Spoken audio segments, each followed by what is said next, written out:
When I was putting together this novel, I really wanted the opening chapters to have a sense of familiarity about them. I wanted the reader to feel at home when they started reading this, to feel like they were touching upon something that they could relate to and something that was familiar to them. And so one of the things that you're going to see in this second chapter is that I actually based the scene on one of my favorite, or actually a favorite among the Grimm's fairy tales, which was a very important part of my childhood anyway. It's based on the legend of Hansel and Gretel. And in this scene, Eowyn, she knows this legend. It's told a little bit differently among her people than it is among ours. But that will come into play here. So I hope you enjoy it. We'll go ahead and get started with the reading. Okay, and again, at this point in the story, Eowyn has been wandering alone in the woods for quite some time. By the time Eowyn arrived at a large stony riverbed, she had lost track of the moon's passage. In a few months, spring would fill the river's banks to overflowing. But now, with autumn drying up into winter, she crossed the water without wetting her feet, jumping from one stone to another. She paused on the opposite bank and considered following the current downstream. Before she could decide on her next step, Eowyn saw a Gwende. The creature stood but a few feet away, reflecting the hues of day and fall. It wore colored leaves in its cap and an evergreen vest embroidered with seeds and nuts. With smiling eyes peeking out from under bushy brows, it proffered its hand. Eowyn was surprised by the feathery lightness of its touch, as if it were not a real hand at all, but an impulse of energy that took hold of her and pulled her forward. They left the river and walked for almost an hour, until Eowyn felt a subtle shift in the resonance of the forest. The woods did not look any different, with its old trunks, crusty bark, and draped moss. Yet something had changed. Caught between curiosity and apprehension, Eowyn's heart beat so hard it pushed into her throat. The Gwende tugged on her hand in reassurance. An intense drone filled her ears, as if she were passing through an invisible hive of bees. After a few steps, the buzzing stopped. The Gwende disappeared, and Eowyn stood alone in a small clearing. The thick expanse of trees that had defined her world moments before had melted away. Under a cover of soft grass, the ground sloped downward and then rose again, and beyond a low hill hovered a faint wisp of chimney smoke. Taken with a sudden enthusiasm founded on the hope of human company, Eowyn bounded forward. On the other side of the rise, she saw a simple cottage surrounded by a thick garden. "Good day," she called out. "Is anyone home?" The bushes rustled. A dark hood rose up and peered at her. "Well, who is this mouse that calls upon my humble house?" The hag's voice cackled and hissed like a night fire. Eowyn stepped backwards, regretting her boldness at once. How could she have been so foolish? She knew the stories about hags living in the woods. They were witches, all of them.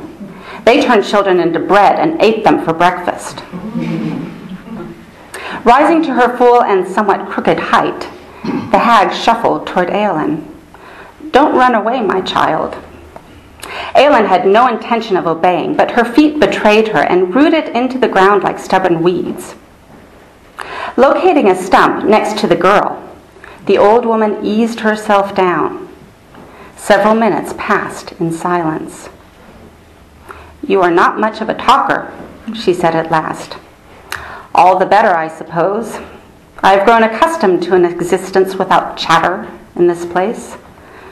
How long have you been in the woods?" "Nearly a moon, I think." Eowyn's voice was subdued with dread. "A full moon," the old one repeated with surprise and interest. "How did you survive so long on your own?" I know the late harvest berries and mushrooms and how to find springs and draw water from the moss. Then the Gwendays found me and led her here. Treacherous creatures. I see. And what drove you to the forest in the first place? Aelin blinked and looked away. Her eyes began to burn and her throat ached. Come, child. The woman's voice was quiet and gentle. You can tell me. Aelin was not going to tell her anything, but then the words came spilling out anyway. There were horses and soldiers and terrible fires, and they killed my father, and my brother never came back, and then I heard my mother. I saw her, I swear. She told me to follow her, but it wasn't her after all, and then I got lost.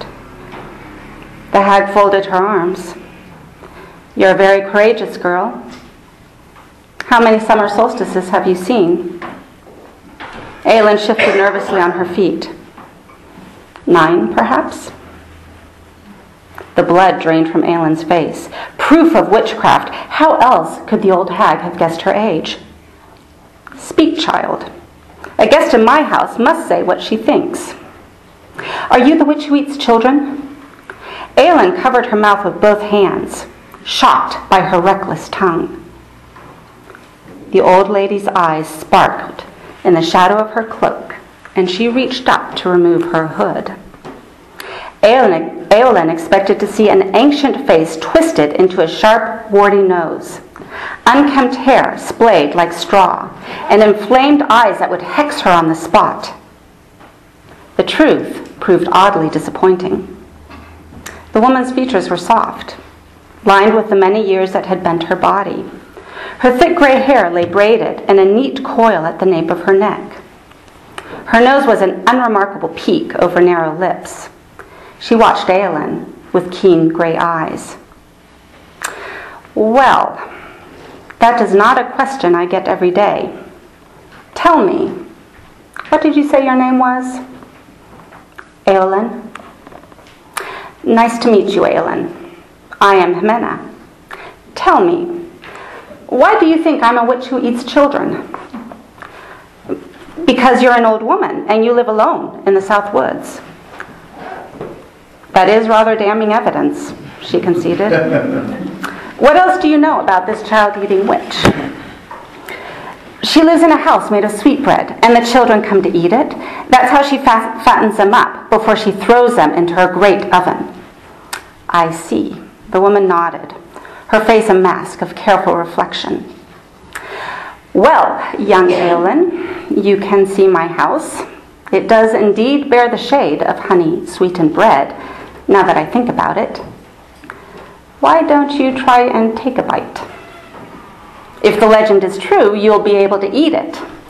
Even better, I'll be able to eat you. But I will let you run first. I'll give you a full half a day's head start, just for being such an astute little girl.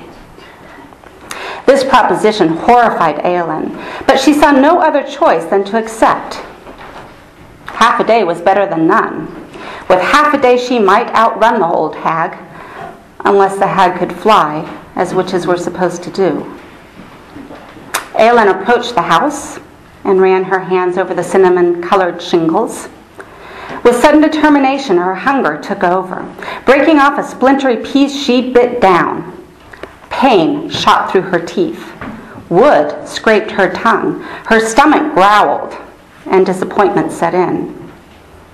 She would have given anything to eat the old woman's cottage just then, even if it meant being turned into a loaf of bread. A loud snort made Aelin spin around. The witch had fallen off her perch, wheezing. Tears streamed from her eyes. Don't try too hard, child, or you'll break your teeth. It took several minutes for the hag to get over her fit. A house of sweetbread. Who would invent such nonsense? Gasping for breath and clutching at her ribs, she pushed herself to her feet. Why don't you come inside, Aelin, and have some proper food? I think I'll end that one right there. So.